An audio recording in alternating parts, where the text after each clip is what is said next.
going to be doing red velvet cake. I hope you are all excited about the class. So today we want to look at first of all, I want to welcome you properly. I want to welcome you into the scholarship that has been going on since last week, and I want to say I hope you are enjoying your stay with us here and you are learning a lot from us. Please make do with what you have. You cannot just see it out there at a platter of gold as we are giving it to you. Thank you. So today we are going to be looking at a red velvet cake, and I know that cake is one of those specialty out there, and some people have had some people be like, red velvet cake is all about adding red color to it, and no, it's not all about that. It's more than that. So today we are going to look a detailed procedure how to achieve the perfect red velvet cake. So one of those key ingredients we are going to be using is buttermilk, and that will take us to introduction of baking powder and baking soda. Now, why am I doing this? Most of us, or most bakers out there, what they do is they get confused with baking soda or baking powder. They don't know when to use it. They don't know when to use baking powder, and they don't know when to use baking soda when a recipe calls for it. They don't know when and how to use it. Okay, so quickly I want to tell us a quick nugget, a quick idea about these two, when and how to apply it. First of all, what the idea is, both of them, they are both rising agents, correct? They are both rising agents. So this in my hands here is baking soda. We call it bicarbonate of soda. Now this is a salt. Chemically this is a salt, but it has a traces of base or an alkaline to it. So this is commonly called baking soda, but the chemical name is bicarbonate of soda or sodium bicarbonate. I'm not taking you to chemistry, don't get confused. When you go to cake shop, when you ask for baking soda, just say baking soda, they will give it to you.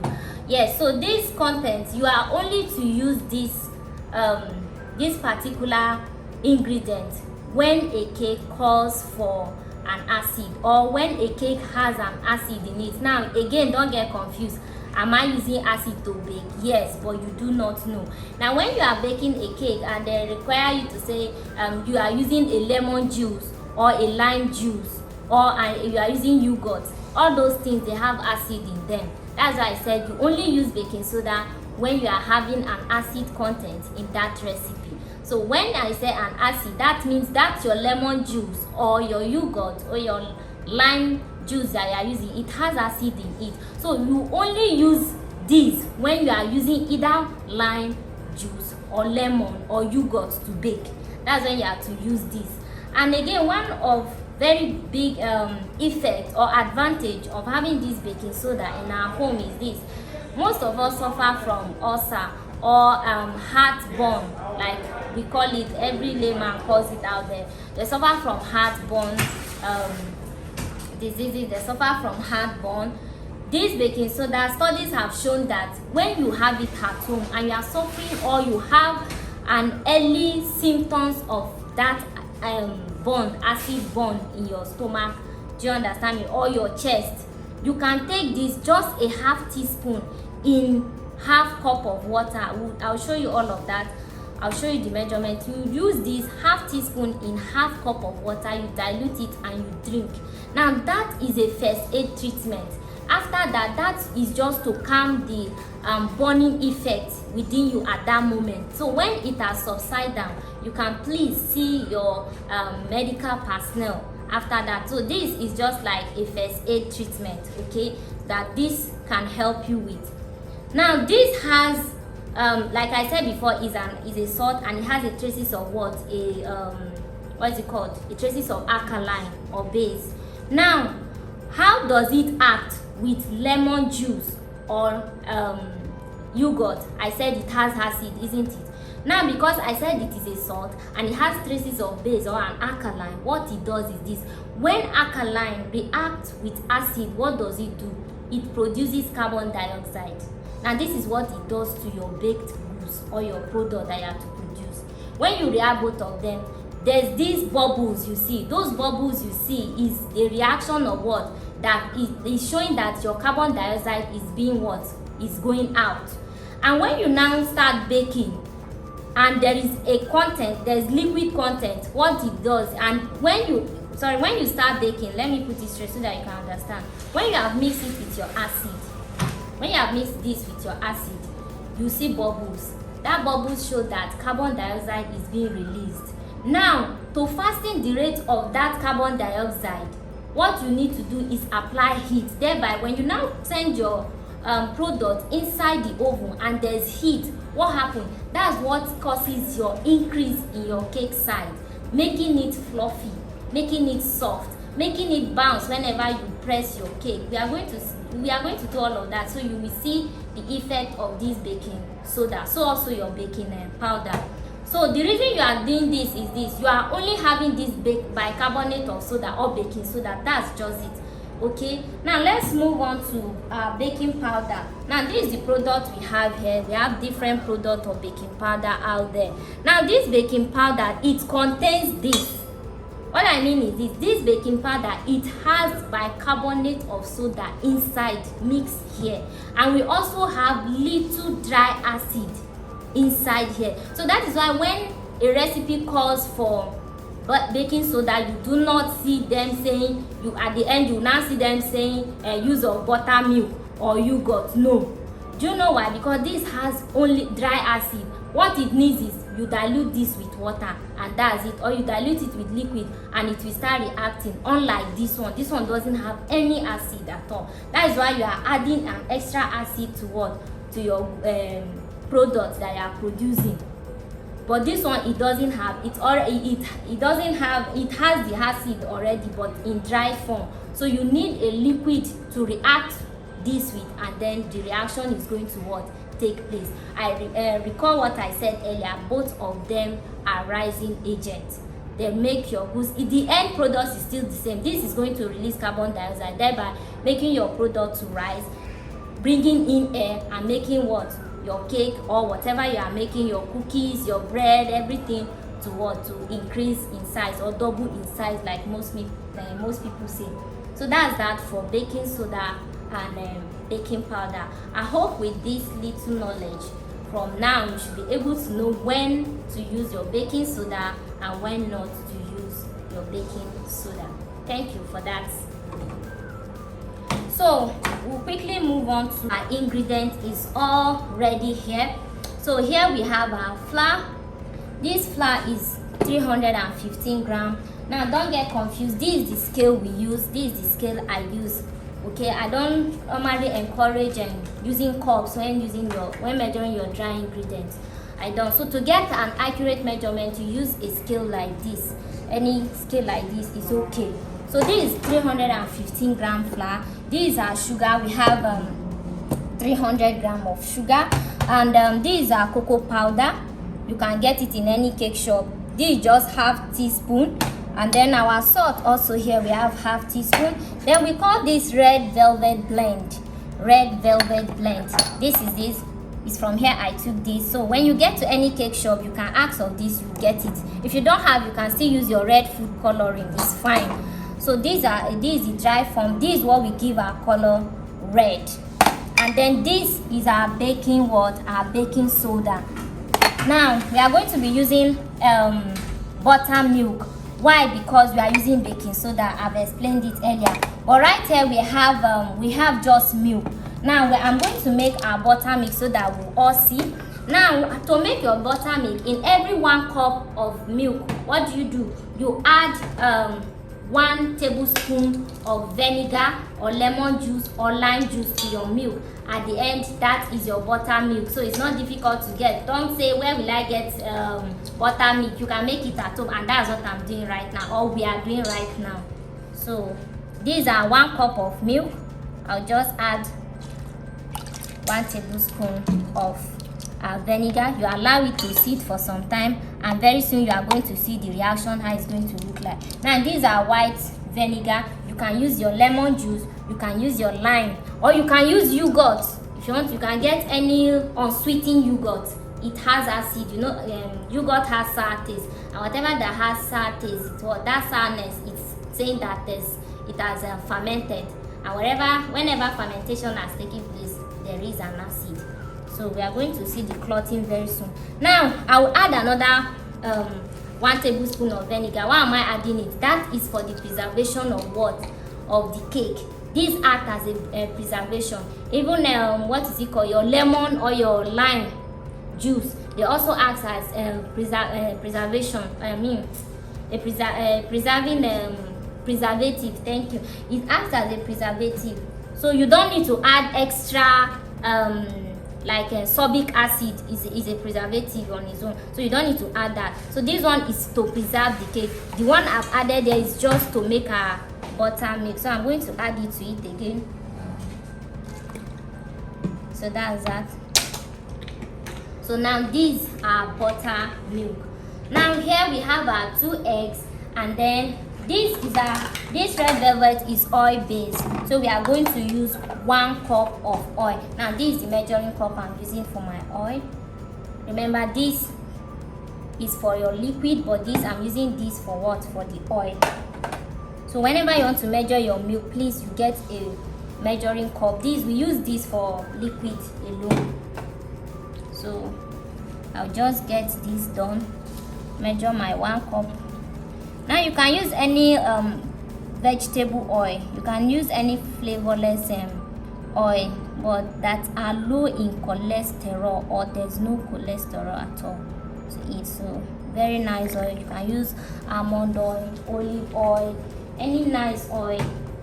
The easiest one we can see around us is all these what is it called, King's oil, palm oil. If it's those type you have, fine, you can use them. So these are 1 cup of oil. So how do we do this quickly? And these are vanilla extract. Now you can use any flavor of your choice. You can use butterscotch, you can use pineapple, any flavor at all, but I'm using vanilla in specific for this. So what I'll do quickly, I will join all of my dry ingredients together.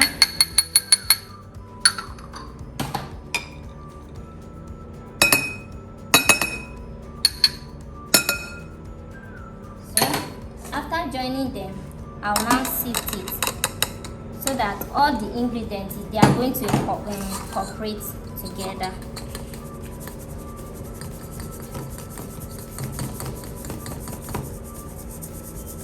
And it's very, very good for you to sieve your flour whenever you are baking your cake, especially if you are using all-purpose flour, because you cannot be going to the market all the time getting only cake flour.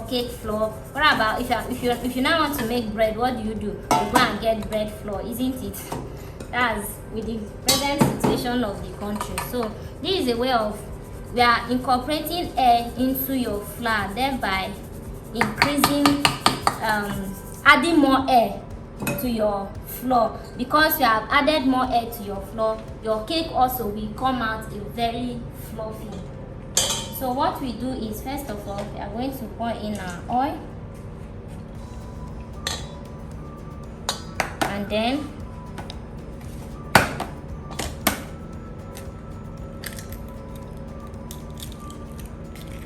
your eggs,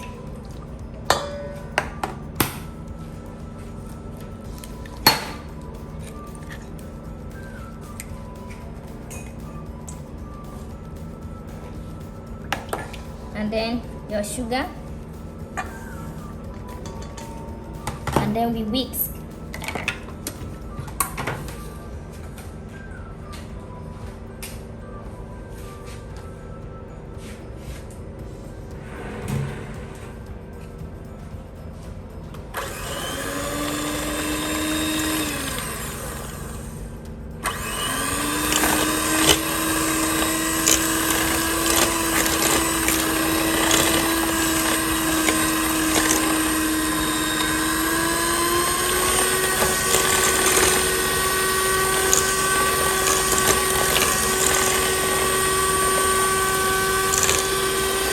Don't need much creaming, since we are using just we are doing the oil based red velvet.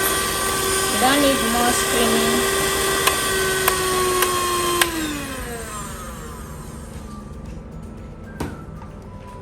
So look at our buttermilk, how it's looking like now. Look at it after it has sit for some time. Look how it has curdled. You know, this is how sometimes your yogurt looks like. Okay, so don't get scared when you hear buttermilk, or some people are like, how do I make buttermilk? You have just done one. And these are your measuring spoons. If you want to get, you can get all of these. What I was saying, this 1 teaspoon, half teaspoon, they are all here. When you get them, you see it starts from 1 tablespoon down to 1/4 teaspoon. So you can just go to the market. If you ask of it, you get it any cake shop at all. So what we are going to be doing now is we'll be adding in our dry ingredients with our liquid ingredients together with our milk.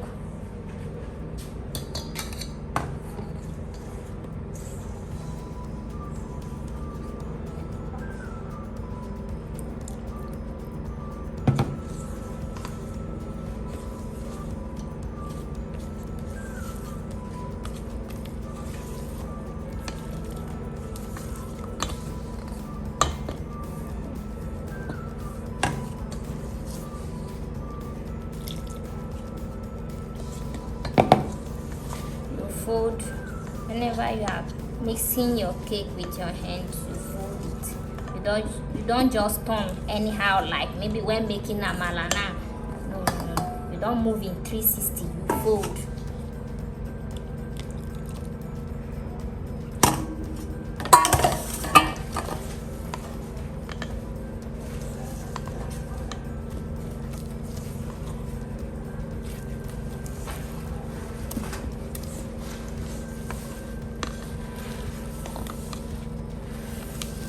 See how it's looking, how red, nice it is now. So we are just going to use our mixer to give us that uniform mixing that we want, that smooth texture that we are looking for. But don't over mix your cake. At this point, we add I'm going to add our flavor. 1 teaspoon. You can use any flavor, like I said. I'm using vanilla here.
See how it's looking now. Whenever you make your red velvet cake and it's not like this, believe me, you are wrong with your recipe. But once you get something like this, running like this, not too watery, not too viscous, you are good to go. Now this is how a perfect red velvet cake should come out. Okay, you see it. So now we are going to send it straight into our pan and then we bake.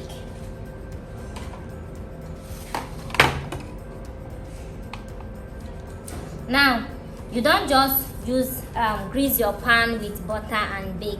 You know how the consistency is. Imagine I put this ordinarily like in a pan. It's not going to come out. It's not going to come out.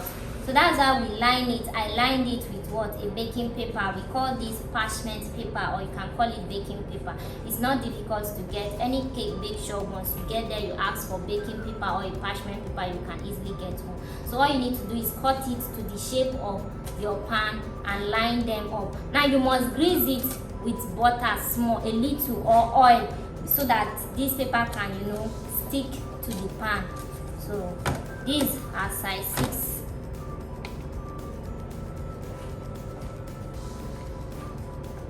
See how it's dripping out.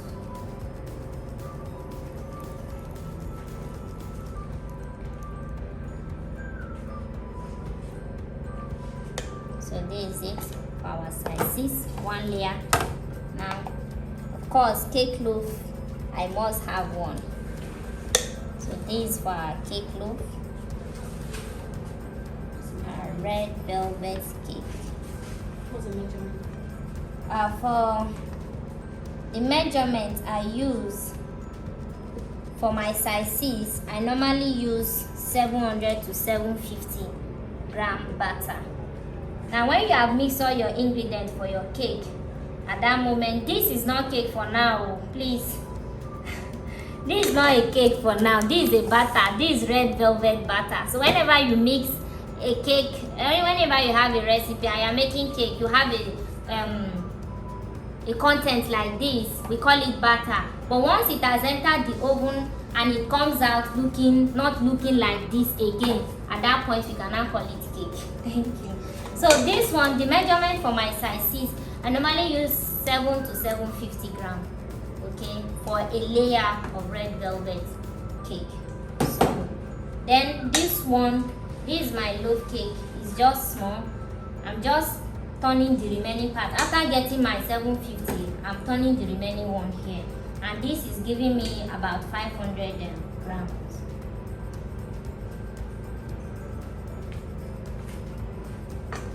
So this is it for our red velvet. We are going to now take it to the oven, preheated oven actually, so that your reaction is going to start immediately. Now at this point that you have mixed all of your ingredients, the reason why they normally say preheat your oven first, blah blah blah and all of that, is not because they are trying to get you, they are just saying things. No, this thing here is a chemical reaction on its own. You saw all what we had that gave us this. At the end of the day, we cannot reverse this back to normal flour, sugar, butter or oil. Can you? No. So that's why it's a chemical reaction. Chemical reaction has taken place. So we cannot turn it back to flour again. So why am I saying this? Since it is a chemical reaction, your baking soda that you use has started reacting. And that is why it will be so wrong of you to make a batter and then I keep it down and go and be doing something else. That's why they normally say preheat your oven first, so that immediately after mixing your batter, you just send it to the oven straight. You don't need to keep it down. As it is like this, believe you me, reaction has started. Now come close. If you look at the top of this, you will see bubbles. You see bubbles. Now these bubbles is what is happening here. Your carbon dioxide is already releasing. Your carbon dioxide has released. All these bubbles you are seeing is the carbon dioxide. And once the carbon dioxide they are releasing, they are coming out, your reaction has started. It's just like your Coke. Whenever you open it and you see bubbles coming out when you shake it, what happens? That is the carbon dioxide or CO2 that is in your Coke is coming out. That is what is happening here. So if we now leave this for long and the reaction will not take place for that long, when you now send it to the oven, of course you are not going to have a very good product, because the reaction has taken place since and the heat was not there to boost it up on time. So that's that. We are going to take it to the oven now. Yes, I've told you guys the temperature at which you are to bake your red velvet cake at 150 degrees. But I'm still saying that you should observe your oven. You should know how hot. Some ovens, they are very, very hot. Like the one we are using here is very, very hot. So when I give you a temperature of about 150 degrees, that's the temperature. It should not be more than or above. But in my own now, I will not allow it to get to that 150, because it's a very hot oven. So study your oven, know what works, what temperature works. There are some oven that at 150, at 250 it's not even hot, it's warm. Let me put it that way. So if I've put in the cake in the oven, at this point temperature is already at, the thermometer in there is reading around 140 already. So at that point I don't need to increase the heat again. I just leave it like that, let it not be more than that. So if your red velvet is above that 150, it will come out dry, very dry, and you might not really like the texture.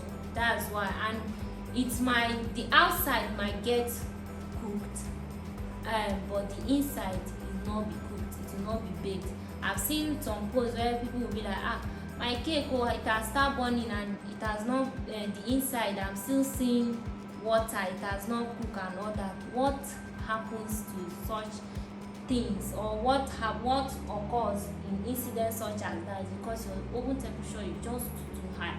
So always observe your oven, know how you are to increase or lower your temperature. Please, once you have put in your batter and you have closed your oven door gently, please do not open it for whatsoever reason.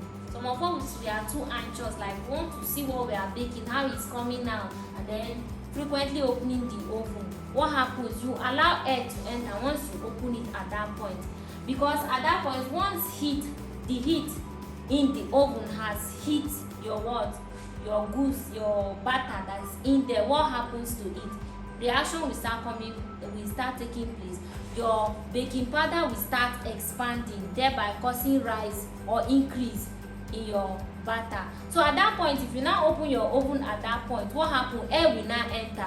When air blows in and that absorbs the air, what happens? It will now bring down back your cake, making the cake to be dense and heavy.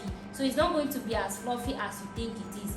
Yes, that air or the oven you open is as worse as that. So at that point, you don't open your oven. At least give it some time. I'm not going to tell you how long this cake is going to take, because don't be like, for how long will I bake it, how many minutes? I'm not telling you. All I know is once your cake is in the oven, please, your mind should be there, but don't open your oven. That's true. Like you see here, my oven here, I can easily see what I'm baking there.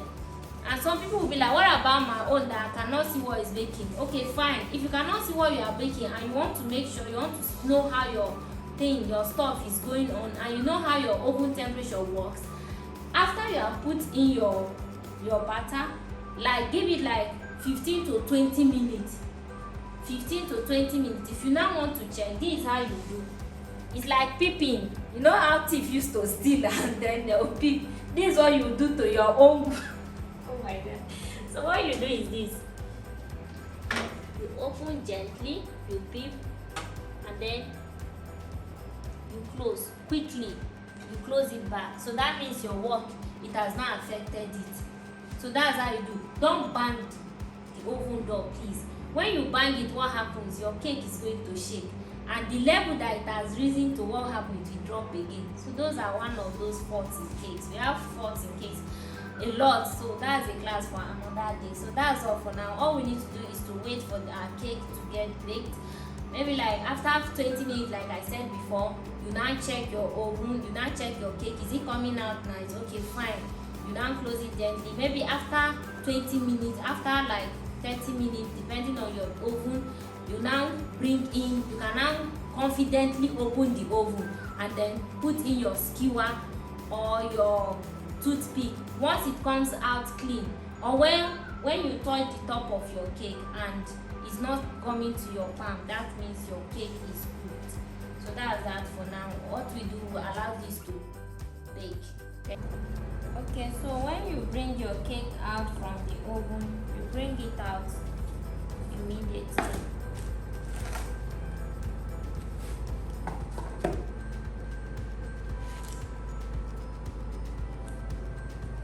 This is why the essence of we using the parchment paper.